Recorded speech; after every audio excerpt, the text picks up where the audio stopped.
Hello, everyone. My name is Dinesh Chand Sharma. I am making this presentation on Indian standardization landscape, including the quality control order, which we treated as a market access today. Let me begin with introducing myself. Who am I? In what capacity I'm making this presentation?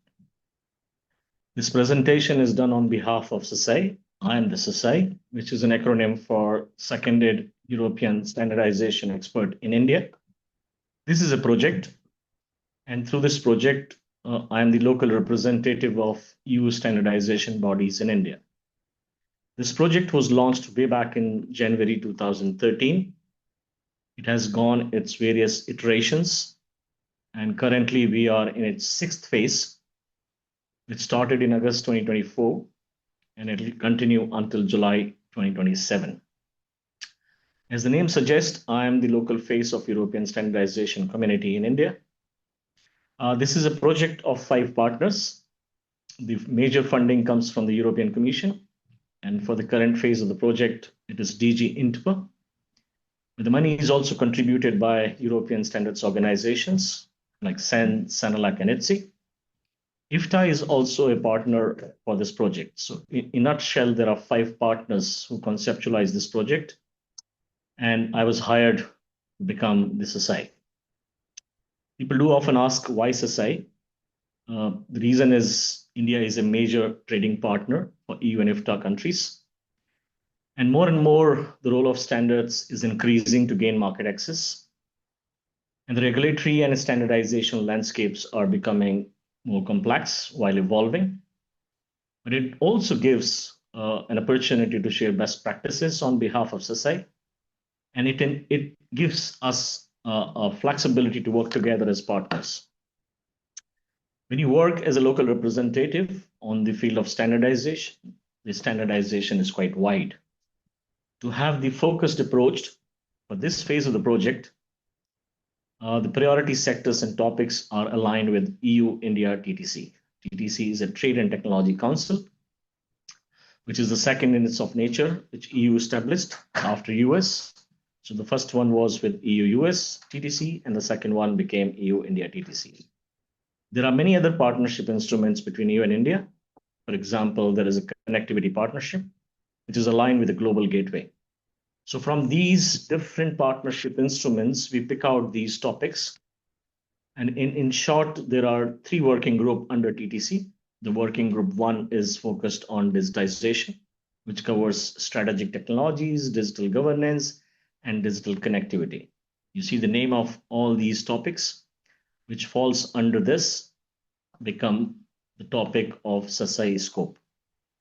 Then the second working group, which is dedicated on green and clean technologies, is also the second horizontal important topic, but anything related to green and clean technologies became a vertical topic as well as part of priority sector for SESEI. We don't stop here. There are opportunity to have more topics when they become an interest of both the partners. We call them mutual interest. And some topics have evolved in the past, like railways, ropeways, machinery safety, and project also takes care of the market access issues in India from a trade point of view. At the end of it, we have to help the trade. And trade is enhanced when we have the harmonized standards between the partners. We have a dedicated websites, sesei.eu and sesei.in. Feel free to visit these websites, and it has a lot of information between EU and India, Indian standardization, European standardizations, and a lot of resources and presentations if you would like to go through them on a topic wise or on a trade point of view. We also have a monthly newsletter, which you can subscribe by clicking this link or visiting the website. We produce one monthly newsletter for European audience, where we consolidate the news from India and give it to our European audience. And we have one newsletter for India, where we consolidate the news related to the priority sectors from EU and give it to our Indian audience.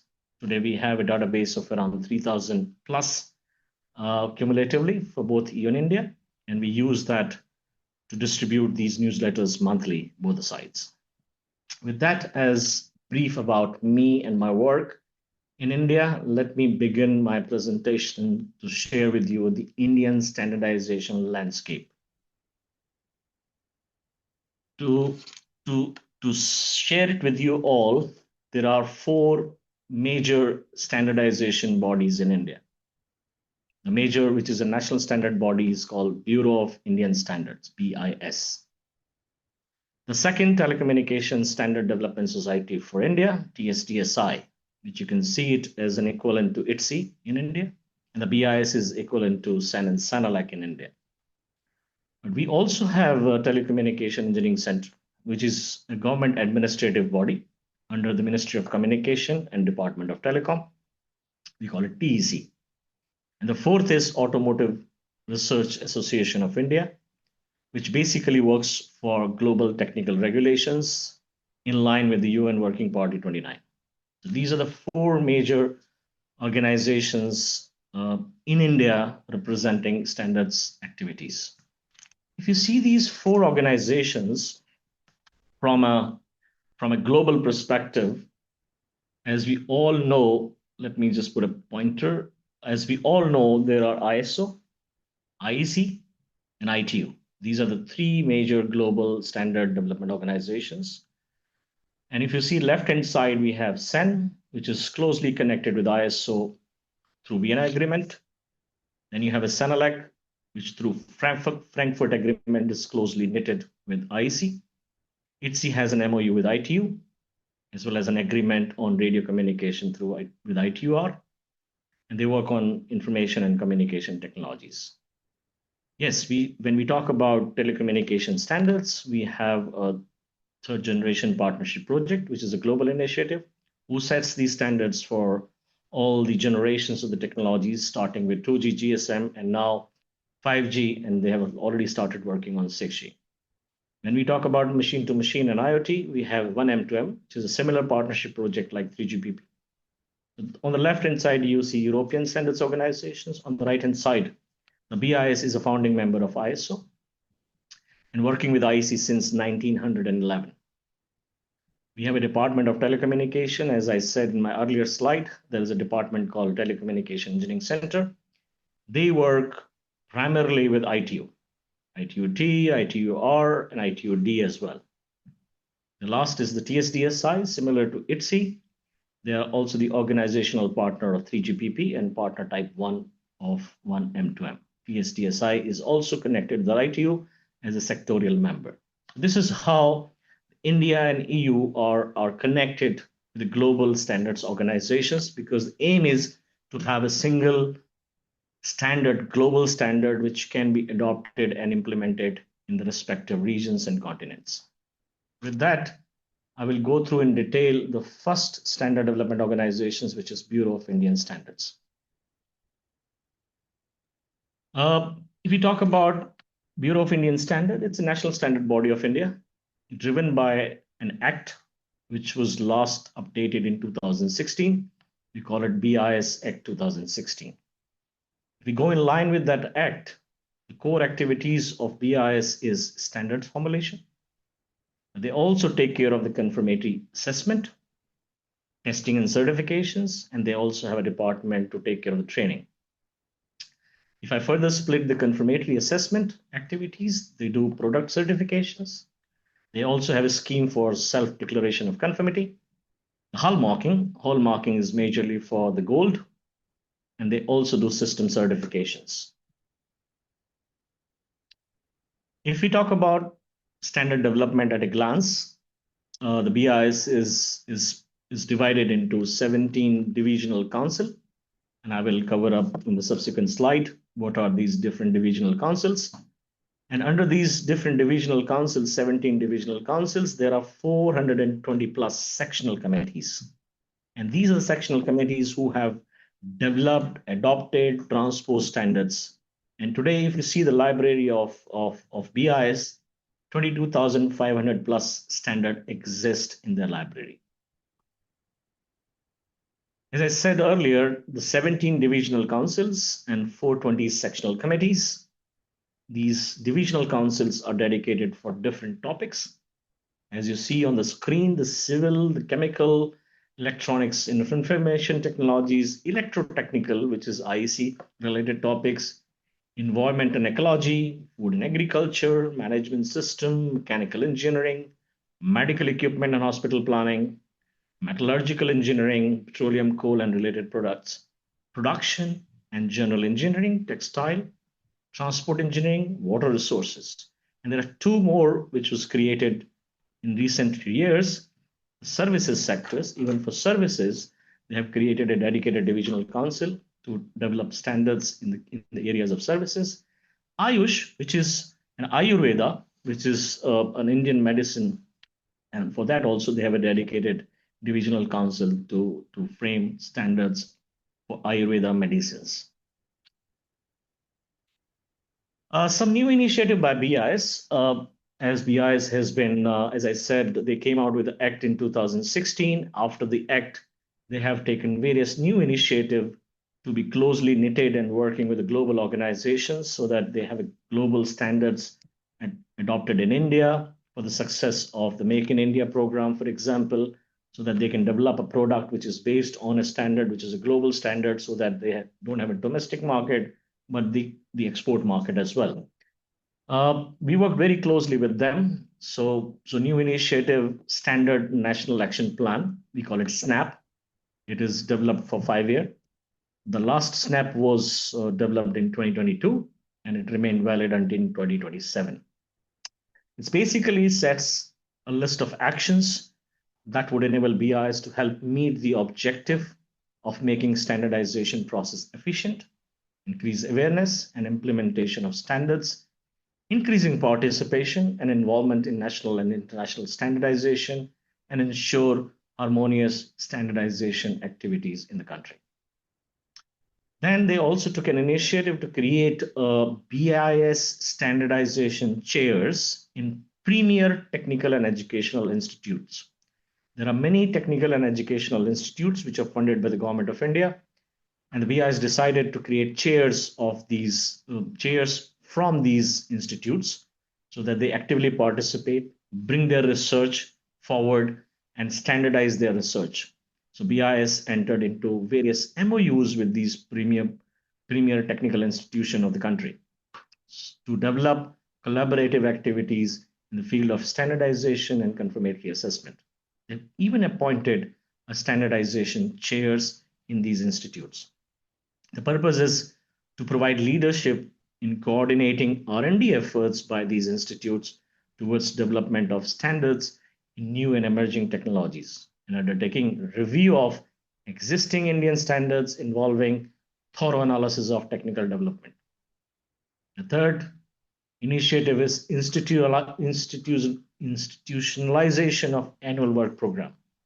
We have been working with BIs, and we have been suggesting that if you look at the best practices in EU, 5-year plan is not enough. You need to have an annual work program for standardization. So this particular annual work program has started since last 1 year, and the current for this year the work is in progress. But again, the purpose is to broaden the base of the stakeholders' participation in formulation and review of standards. BIs now closely work with government ministries and premier industry association to provide an annual work program for standardization of BIs, while addressing the product, processes, system, services on which BIs need to formulate or revise Indian standards. The fourth initiative is mapping of standards against missions, program, and scheme of government. This was initiated because there were various missions government was coming up. You could call it mission or program or schemes, but they were not closely knitted with these standardization activities. So this was taken up by the BIs that let's start mapping. So if any of the mission is launched, we need to make sure that the mission has a linkages with the standardization, with Indian standards. So today you can visit their website and you can find out on that particular mission which particular standards are applicable.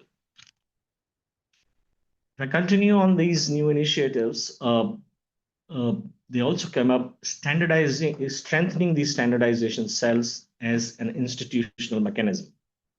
What it means, standardization cells were created in industry association. So there are various industry association. There are some sectorial association. There are some non-sectoral industry associations. So to bring the industry through this industry association, this initiative was launched so that we have more and more participation. Scientific organizations come forward through these associations. Domain experts come forward and participate in areas of standardization. Then it was realized in India that the SDGs, the UN SDGs, are important to achieve those SDGs targets. It is very important that they should be aligned with these standards.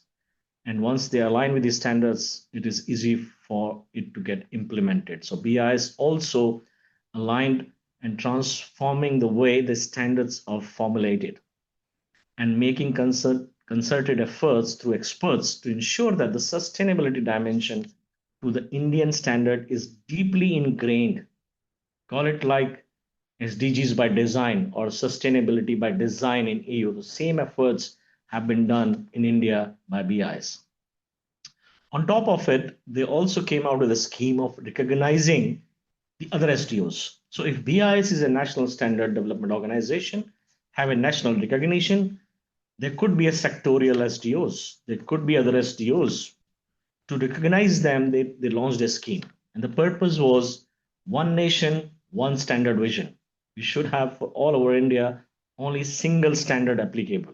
And for that, they came out with the scheme. And for example, Indian Railway, which has a RDSO, which is called Research, Design, and Standard Organization under Ministry of Railway, they applied for this recognition and they became the first SDO to be recognized under the scheme of One Nation, One Standard Mission. When they continue, they have also to simplify the accessibility of standards, certifications, trainings, know about BIS. They created some memes and rails, and they consolidated all of the through an app which is available for Android as well as for iOS. There is an app called BIS Care app. The purpose is simple to have the control in the hands of the consumer. The consumer is well aware of it, that what's happening and which standard applies for which particular product category. Not only consumer, even the developers, even the certification bodies, and if they have a need to have a training, everything is available through this BIS Care app. BIS awareness program. I mean, we all understand that the awareness is a problem. Even in EU, like the way we program education about standardization. So to make this awareness more and more reachable, more and more awareness is done in the country. They came out with this BIS awareness program about standards, and under which they come out with an initiative called On the Road to Excellence. This was created for technical committee members, under which new lecture series were developed on the road to excellence for esteemed technical committee members. The purpose is to provide insight into the process and the reforms being undertaken at BIS. The second initiative under awareness is the Manak Manthan, and this was created exclusively for industry association. And these programs are conducted to promote standardization, product certification, management system certifications, and other BIS activities among the industries through these industry associations. For academia, they come out with an initiative called Let Us Talk About Standards. And these programs are organized for students, faculties of schools and colleges to teach them about concepts and benefit of standardization. And the last, not the least, is the nationwide sensitization workshops created for village people. We call it Gram Panchayat, and under Gram Panchayat, there are presidents and secretaries. The purpose was to make them aware of the culture of standardization and benefit of using products conforming to Indian standards among the rural people through these presidents and secretaries in the rural India. BIS also revamped its website and standards portal. It continues. It was an old website, so they came out with new website showcasing the core of activities, content management system. So it's been simplified. The portal has been simplified. And dedicatedly, there is a standards portal, which is an online resource to provide updated information on India's quality infrastructure, comprising prevailing systems for standardization, regulation, confirmatory assessment, and the support activities. Even website has been simplified, it's more accessible and more usable now. With that, as a new initiative, as I said in my earlier slide, the BIS is very closely knitted with ISO and IC. But to briefly share with you, they're the founding member of ISO, and they are participating as a participating member of 547 committees of ISO, and they're observer member in 150 committees. So overall, 760 plus minus, they are actively participating. India also holds the secretariat of 11 ISO committees and the convenership of 21 ISO working group. India is also a member of ISO Technical Management Board. As far as IC is concerned, they are representing India since 1911. And before BIS was established through an act, there used to be an Indian National Committee, and they became the first member of IC in 1911. And after the independence in 1947, the act was passed and INC became a Bureau of Indian Standards. They're participating in 130 technical committees, and they are observer member in 51 technical committees. So overall, 215 committees. India also holds the chairmanship of IC System Committee on Low Voltage Direct Current. We know it LVDC, and LVDC for electricity access. And as well, ICTC 33, which is dedicated to power capacitor and their applications. IC board was also held for the period of 24 to 26.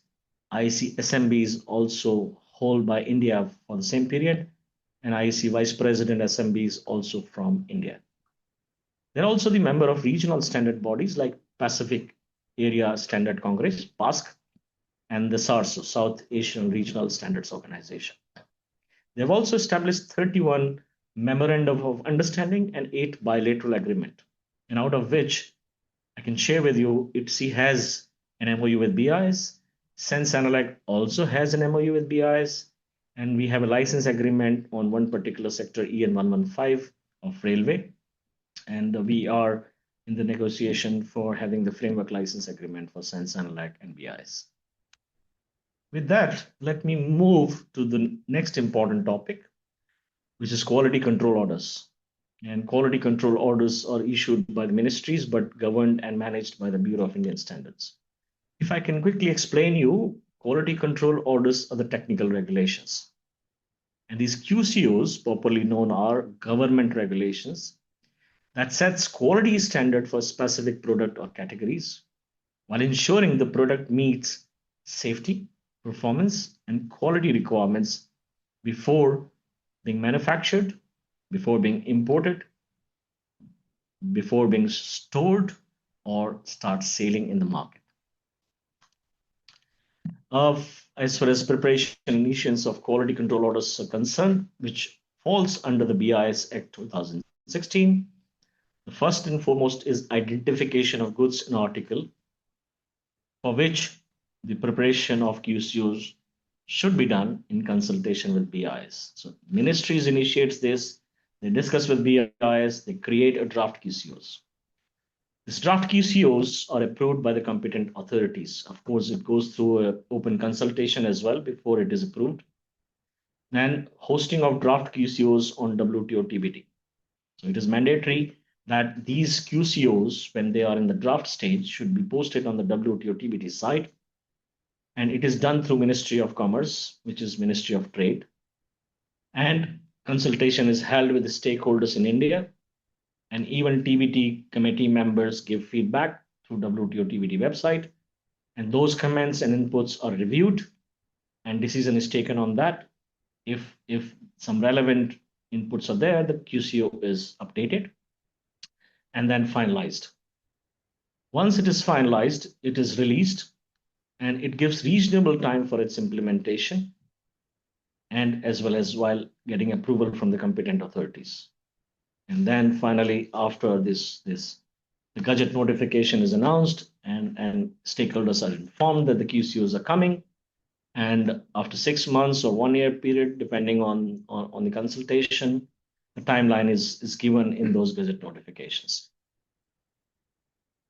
If I quickly summarize how many products fall under this mandatory certification schemes, there are four types of schemes: Scheme 1, Scheme 2, Scheme X, Scheme 4. And I will tell you in my subsequent slides what are the differences between these various schemes. But these are the numbers confirming how many products fall under mandatory certifications in different schemes and how many QCOs. So there is a possibility that one QCO covers 4 or 5 number of products. That's why you see if there are 640 products, the number of QCOs are only 185. Similarly, scheme 2, 74 products are there, which are mandatory certifications through 6 number of QCOs, and list goes on. And of course, Government of India through BIS is thinking of simplifying this. That is work in progress because Scheme 4 and Scheme 1, for example, are similar in nature. Scheme X also they are trying to abandon it and then merge it with the Scheme 1 and Scheme 2. So maybe in a longer run, you will only see 2 schemes. But as of now, these are the 4 schemes, and these are the list of products which falls under those schemes. There could be more because I cannot cover in the same slide all of the product, but this is what exists as of now. Scheme 1. Scheme 1 is based on the scheme type 4 of ISO IEC 17067. We call it as a ISI mark scheme. ISI mark logo is issued by BIS for goods or articles manufactured in a manufacturing premises while conforming to all the requirement of the relevant Indian standards. And there's a guideline to issue the licenses for these particular category of scheme. Manufacturing premises means the premises either owned by the applicant or otherwise where a part of the manufacturing activity takes place. And it includes the premises where the final manufacturing activity is carried out and where standard mark is to be used or applied. The process, when we talk about the scheme, there is an initial assessment, the factory assessment for manufacturing and testing capabilities, the production processes, conformity of the product to the relevant standard, which could be done by independent testing in third-party laboratory or maybe factory testing. So this is an initial state assessment which BIS officer goes through it while confirming that yes, the product is complied to this particular standard. Post an assessment, a surveillance is also done, which is a periodic assessment of manufacturing and testing capabilities, production processes, and conformity of the product drawn from factory and or market to relevant standards. So surveillance means basically what the BIS officer tested in the factory is the same product sold out in the market. And during the surveillance, they could pick up a sample and ensure that what was tested is what is sold in the market. That's a surveillance activities. Now, when we talk about the timeline of BIS certificate, once it is assessed and the certificate is issued, or maybe how much time it takes, generally question arises that how much time it takes to get the certificate. For example, in Scheme 1, average time taken under option 2, so there is one option 2, which is a simplified procedure, is generally 1 month. And there's a bit complicated procedures, option 1, which is a normal procedure, we call it. It could take up to 4 months from the date of receipt of complete application and its recording in the system. It may vary for reasons like delay in response to queries raised, if any, organizing inspections, sample depositions, and few dues, payment, etc. But generally, BIS claims that if everything is in order, for option 2, 1 month, for option 1, it is 4 months. And if you now want to know which all products fall under option 2, you can click this link and you will have those products. Option 2 for grant of license, unfortunately, is not able to foreign manufacturers. Simplified procedures. For foreign manufacturers, it is mandatory to go for option 1. Once the license is issued under Scheme 1, it's typically for 1 to 2 years, depending on the product category. However, it can be renewed for a period of 1 to 5 years, depending on the product and the circumstances. This is Scheme 1. Then you have a Scheme 2, which is a simplified scheme. We call it as a compulsory registration scheme. Of course, it is based on earlier scheme, type 2 of ISO IEC 17067, and it is a simplified version of it. There is a new logo which BI has created to use or apply through this registration based on self-declaration of conformity for goods or article manufactured in a manufacturing premises while conforming to all the requirement of the relevant Indian standard. It's a definition of manufacturing premises. So in this particular scheme, there is no factory visit by the BIS officer. And the manufacturer has to get the product tested by the third party lab, take the results, upload it to the portal, and once it is uploaded, the BIS officer reviews the results, test results, and if he finds everything in order, online a registration mark is issued, and the companies use that registration mark to apply on their product. The product is free to go in the market. Timeline is again typically 1 to 2 years, and it can be renewed for 1 to 5 years. Then you have Scheme 4.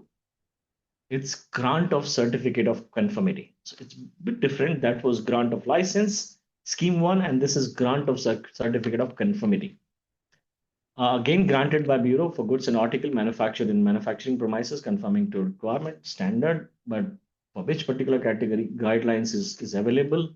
Manufacturing premises definition stays the same, and the initial assessment involves the factory visit and the conformity of the product to relevant standard.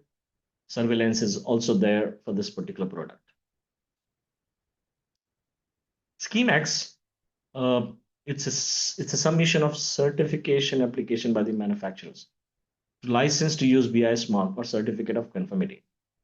It's a desk evaluation of technical files submitted with the application, inspection and evaluation through visits, conformance to specified requirement, establishment of evidence, and then once everything is in order, it is issued. It is for longer durations, 3 to 6 years, and renewed for 3 to 6 years as well. COC for one-time production with no renewal. Also there as well, option depending on what particular product we're talking about. Scheme X notification and procedural guidance are available on the BIS website. These are the 4 schemes which I could explain in details. If you need more information, you can visit me, and my contact details are at the end of this presentation. They do have foreign manufacturer certification schemes. So if any of the exporter to India, if they want to get through this scheme, they can apply for it. So these are the details for that particular category. Yes, of course, it is not available for all the product categories. It excludes the electronics and IT products, but for other products, you can attempt to have the licenses in your factory when you're not manufacturing in the country. They do also have a laboratory recognition scheme. So if any of the laboratory would like to have the capability of testing and certifying product and services based on the Indian standards, they can apply for this recognition. And these are the details.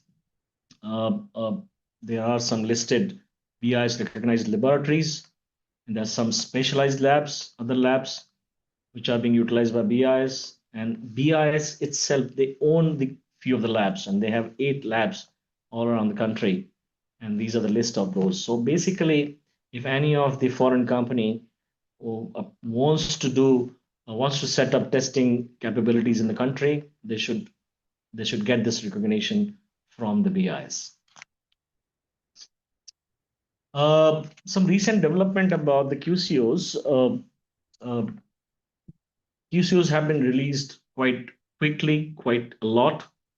The trading partners raised a complaint about the QCO procedures, the timeline, and the problems they were facing. SESEI worked with an agency who was tasked by the government to find out how they can improve the QCOs for which complaints have been raised. And this agency come out with 10 suggestions, and these suggestions are listed there. But at the end of it, these are the suggestions which will help improve the QCOs in the country. These suggestions were taken positively. The interministerial group were set up to assess the quality control orders, and new QCOs were stopped. And it was instructed that any new framework will require all ministries and departments to obtain IMG recommendations, interministerial group recommendations, before notifying any new QCOs. Second positive development. And the third is there are many areas where government has realized that they should resign or revoke or stop the QCOs. And these are the areas where India has decided to withdraw these notifications and make the import easy in the country. The chemical, the textile, the packaging, and the medical devices.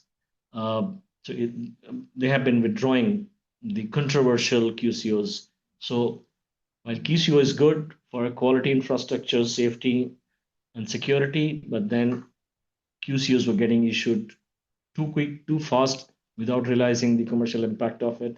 And when trading partner raise it as a concern, they have started withdrawing it if it is possible to withdraw it. That was all about BIS, which is of interest to Sense and Elect. But as I'm tasked to cover the Indian standardization landscape, so let me quickly, briefly tell you about the other standards organization as well.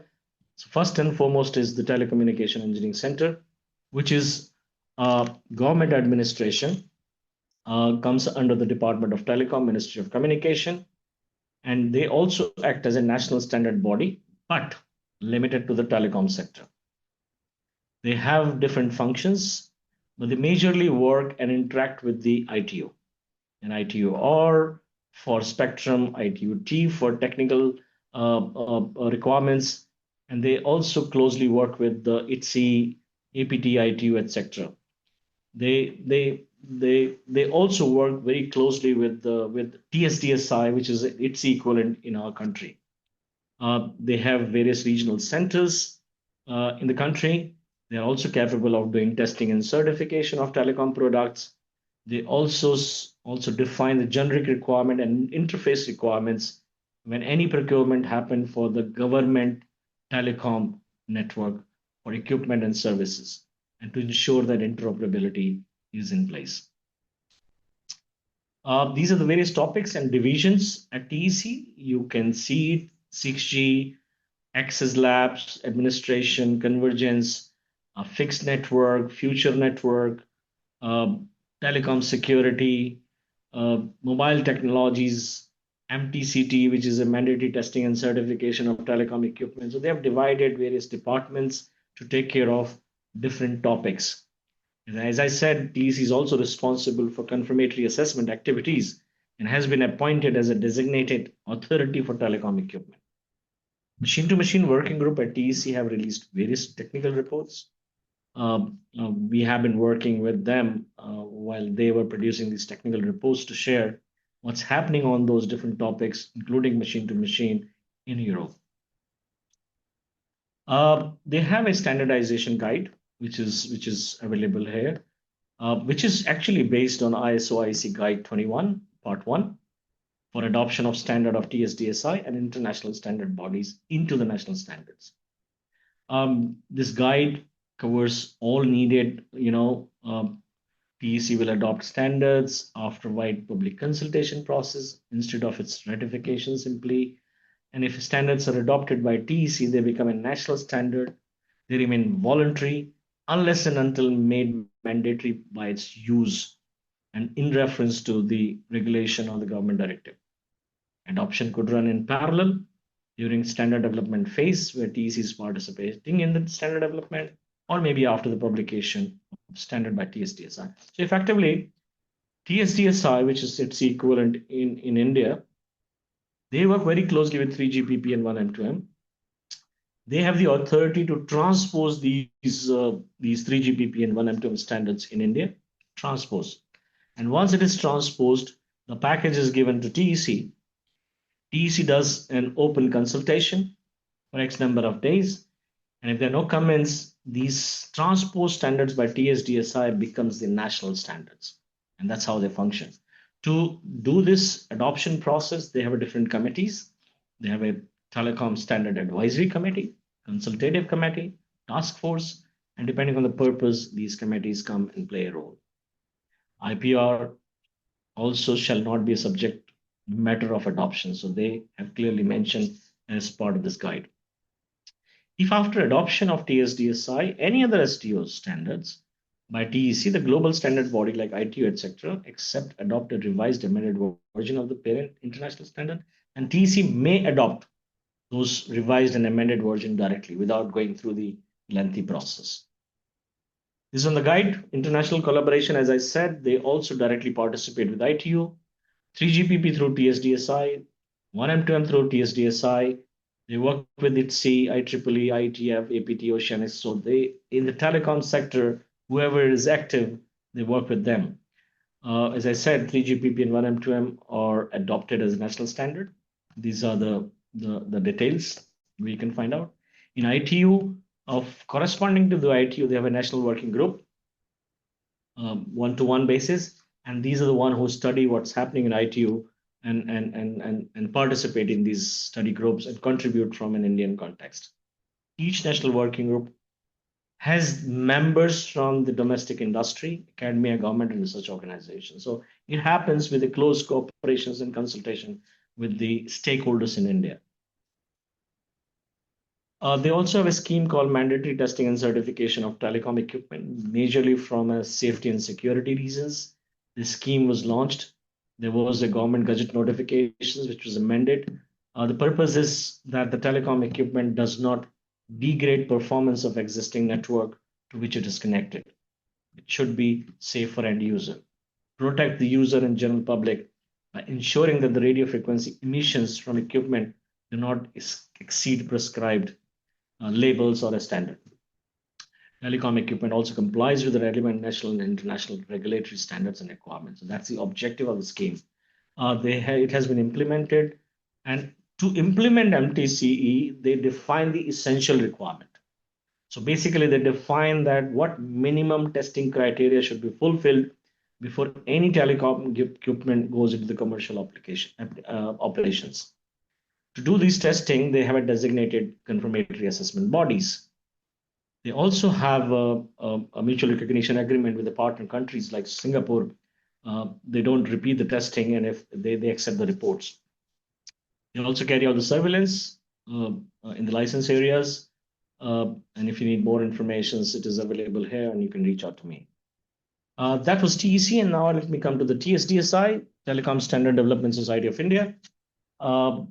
It was established in 2014. Effectively, it was established after my project started. And we were the one, along with ITSI, to support the Indian administration to set up TSDSI, because the initial thought was that TEC should become the ITSI equivalent in India. But we said government administration should not become a telecom STO. And they accepted, they established TSDSI, rules were framed, IPR policy was framed, so we helped them to establish this. Their functions, as I said, they work very closely with 3GPP, they work very closely with 1M2M. They contribute a lot from an Indian context. They take Indian requirement to global organizations. They're transparent, open to all member process, making standards, creating safeguarding related IPRs to create standard-based manufacturing expertise in the country, provide guidance and leadership to other developing countries as well in the SAARC nations. Aligned with the 3GPP, they have created two working groups or study groups, one called Study Group Networks and second called Study Group on Services and Solutions. Study Group Network focus on spectrum studies, 5G, 6G, enhancement, open system, broadcast, wireless backhaul, while Services and Solutions focus on security, trust, privacy, data protection, application and service layer standards, artificial intelligence, machine learning, smart infra, critical communications, cloud, and IT. This is how they have created two study groups. And then under each study group, there are various working groups. And in the various working groups, the formal process of new item for proposal is proposed. If consensus are built, the work starts, and the work is contributed back to the global 3GPP or 1M2M. They release a standardization roadmap for every 3 years. And right now they're creating one for 2026 and 2028. And they define which topics they will work under each of the major topic: 6G, applications vertical, non-terrestrial network, intelligent transport system, quantum communications. So they define subtopics of these broader topics. They also internationally collaborate and connected very closely. They had a letter of intent after establishment with Arab Japan, ATIS US, CCSA China, and TTC Japan. And they also signed a cooperation agreement with ITSI, Open Connectivity Foundation. They also have an MOU with 6GIA, American ATSC for broadcasting, Global Certification Forum, IEEE, and you name the organization. So they're closely knitted in the world with various MOUs and the cooperation agreements. They are a member of ITU, as I said. They're actively contributing to Study Group 5 and Study Group 15. They're also active in focus group on machine learning, 5G, and the autonomous network. They are the organizational partner for 3GPP, and TSDSI has transposed 3GPP specification. I mean, almost around 428 documents have been transposed in India, which became a national standard through TEC. TSDSI has also built 5GI standards for rural India, which was finally merged with 3GPP, and it became a part of Release 17 new radio specifications. They are partner type 1 for 1M2M, and they have also transposed 1M2M specification in the country. The constituent SDO of global standards collaboration as well. With that, the last organizations in the country is Automotive Research Association of India. They set up the global technical regulations, but they work very closely with UN Working Party 29. It was established in 1966 and is the leading automotive R&D organization as well, which was set up by the automotive industry with Government of India. It works in harmony with its member, customer, and government, provide even services and expertise in the area of engineering services, certification and standardization, research development, technology development, and the knowledge initiatives. Government approved ARAI to carry out mandatory testing of vehicles, engines, and automotive component to ensure they follow the Indian regulatory standards. It's a certified body by 9001, 14001, 27001, and even 45001, and is also accredited on its testing and calibration scope as per 17025 of ISO IC, which was done by Quality Council of India, National Accreditation Board of Board Laboratories. It has 6 group, we call it working groups, which are aligned with UNEC Working Party 29, focusing on pollutions and energy, general safety provisions, brakes and running gear, light and lighting signal, noise, passive safety. They have published 290 plus standards. They're recognized by the international certification authorities of Singapore, Netherlands, and Australia, carrying out tests as per their standards and regulations. Apart from this, there are some other standard development bodies in India, sectorial, you can call it, and there are even foreign SDOs present in the country. And this is what I would like to share with you, that the industries and the professional bodies who are also framing sector-specific standards are Bureau of Energy Efficiency. You see on a product, the 3-star, 4-star, 5-star labels from an energy efficiency point of view. We have a dedicated body called Bureau of Energy Efficiency. Similarly, for environmental related, there is a Central Pollution Control Board. There's also an Export Inspection Council of India, which is established under Ministry of Commerce. You have a Quality Council of India as well. Then you have a STQC, which is Standardization, Testing, and Quality Certification Directorate under Ministry of Electronic and IT. The Central Electricity Authority under Ministry of Powers can also frame standards. Ministry of Road Transport and Highway can also set up these regulations and standards. In agriculture, we have a dedicated committee called APEDA. And then there's also a Marketing and Inspection Directorate under the Ministry of Agriculture. A Food Safety and Standards Authority of India is also dedicated for food. While few sectors does not come and merge with BIS, but many of them, they go back to BIS to make those developed standard as a national standard.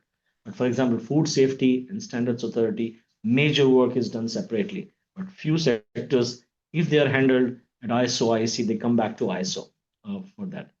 As I said earlier, I mean, we have a dedicated standard bodies like Railway Design and Standards Organization for railway sector. Of defense, we have a Directorate of Standardization. And then for steel also, we have interplant standardization in steel industry. There are other key actors which influence the standard development. For example, ministries. Ministries also plays a very key role contributing to standards activities. They ask the BIS with an initial idea what they're looking from the legislations, which should be supported through a standard. So ministries play a very big role. Industry associations play a very big role in India because they bring the industry, they are the voice of industry, and they also participate in these standards activities in the country. And then finally is research institution and academia. They are under various ministries. There are institutes funded by the ministries, or even they have a research departments under those ministries. Those also contribute a lot for research and research to become standardized through these standards body. When we talk about foreign SDOs present in India, the BIS is present in India for a long, long period of time. American ASTM International is present in India. The IEEE from US is present in India. VDE is present in India. We have a PMI UNSI American is present in India. DQS certification, which is an FNOR offload body, is also present in India. So these are foreign organizations which have operations in India as well.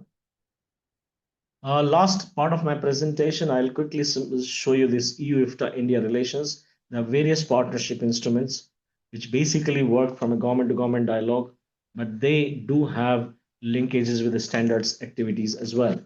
For example, EU and India have a EU-India strategic partnership, a roadmap to 2025, which will be replaced now because now there is a joint statement approved by the Commission, and this will be presented and discussed with Indian authorities. So this roadmap will be further updated for future time period. As I said earlier, Trade and Technology Council was set up in February 2023. There are 3 working groups: strategic technologies, green and clean tech, trade, investment, and resilient value chain. So these 3 working groups work very closely, government to government dialogue on topics of mutual interest: quantum, high performance computing, AI, semiconductor, 5G, 6G, IoT, you name it. And similarly for clean and green tech, e-mobility, wastewater, marine plastic, everything which comes under clean and green tech is part of it, including circularity aspect of batteries and interoperability of charging infrastructure. On trade investments, they more talk about the market access issues. India-IFTA trade talks have concluded. There is a trade and economic partnership agreement which was signed in March 2025, and it has become operational end of last year. At G20, which was held in India, they agreed to create an India, Middle East, Europe Economic Corridor. It was launched September 2023, which is aligned with the EU-India Connectivity Partnership, which is also aligned with EU Global Gateways. So a lot of activities will happen around this IMAC, we call it in India. Visit of European Commission President Ursula von der Leyen was accompanied last year by the European Union College of Commissioners, played a very crucial role in stimulating further discussions and exploring future opportunities to realign EU-India ties, including IMAP and possible closure by FTA by the end of 2025. End of 2025, they have concluded the negotiations, and we have heard that they have agreed broadly to close this FTA, but yet to be seen the official statement. But it is quite possible that India-EU will held a summit in January 2026, and the formal announcement could happen there, which is around 26, 27, 28th of January. So we are hopeful that this has really strengthened the EU-India relations further from a trade point of view as well. In this slide, we have a lot of links. You can subscribe to our newsletter. You can get this report in Word format, which I presented to you, Indian Standardization System. There are various reports which SESEI has produced. There is a direct link. Various presentations are available on our website. Different partnership instruments details are available on our website. We also consolidate a report, upcoming QCOs and an entire consolidated report in a market access, whether it is QCOs or mandatory testing and certifications, including WTO, TBT notifications. Those are available on the website. BIS standards can be reviewed on this link. BIS confirmatory assessment scheme can be find out from this link, and the tech standard specification can be find out on this link. If you need any more informations, you can come back to me. But if I conclude my presentation, India is growing significantly in the trade. It's growing market and is a trusted political partner. SESEI project has until now proved to be an asset, and it has been acknowledged for the benefit that it brings to both EU, IFTA, in India, including the ESOs. We have a wealth of knowledge. We have achieved a lot of benchmarks and a lot of adoptions, and expertise is available locally here in New Delhi. Sense Analog BIS framework, as I said, it's a key, it's a closer key, and we are working on it. We are hopeful that it'll be closed soon. And once it is closed, we will have more and more EN adopted in India by BIS, which are not available on the global benchmark. And these are some topics like ADAS standards, digital signature library, e-invoicing, vitamin and carotenoids, ICT, accessibility, ESRS, European Sustainability Reporting Standards, lift and escalators, ropeways, transport services. So there are many topics which India has an interest to study European standards, because there's nothing exists on the global platform like ISO IC. And if they like it, if they believe that it is suitable for India, I think there is a high possibility of their adoption as well. But of course, it is linked with the framework closer, because we need to have an agreement on the terms and conditions of its adoption. And that's what we call it as a framework license, copyright license agreement. And we're working on to close it. Sense Analog and BIS are working very closely to close it. Withdrawal of QCOs is a positive news.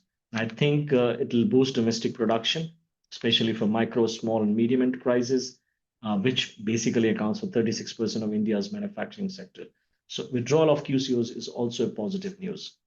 With that, I'll close my presentation. The last slide has my contact details, and feel free to reach out to me. Thank you very much. It's a pleasure sharing the context of Indian standardization landscape. Thank you very much.